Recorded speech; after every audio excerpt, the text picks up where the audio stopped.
I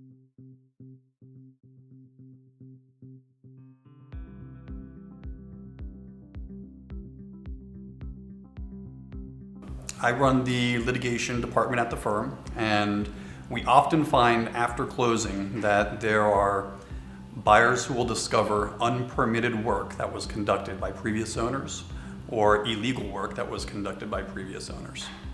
There are two types of unpermitted improvements that buyers might find, and those are illegal or legal non-conforming uses. Illegal means that the improvement has occurred after 1975, and a legal non-conforming use means that the improvement was made before 1975. The significance of 1975 as it pertains to illegal or legal non-conforming uses is that is the date that FEMA instituted new regulations that the local governments around Florida are required to comply with.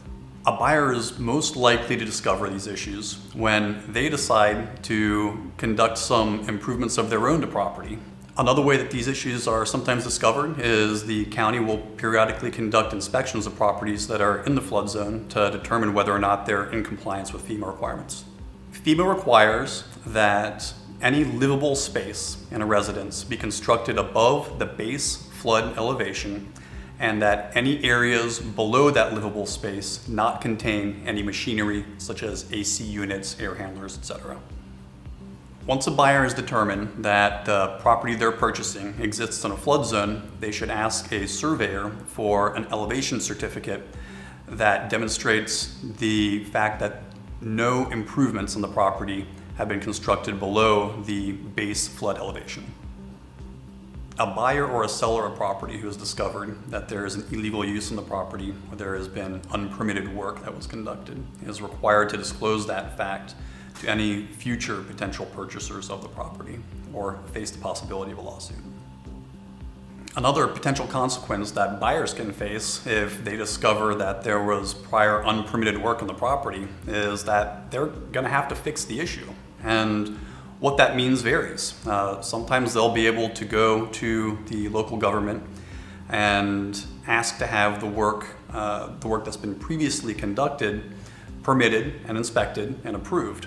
And in that case, they're going to only have to pay some fines and some permitting costs. In extreme cases, they can't go through that process, and they may actually have to tear out the unpermitted improvements. Many buyers assume that these issues will be disclosed to them during the closing process, and we found that that often isn't the case, and that there's plenty of buyers out there who discover that there's unpermitted work that was conducted on their property without their knowledge. When that happens, the best course of action for them is to talk to a real estate attorney who can let them know what their options are. My name is Dan Guarneri. I'm a litigation attorney with Berlin Patent Ebling, and I hope this information has been useful.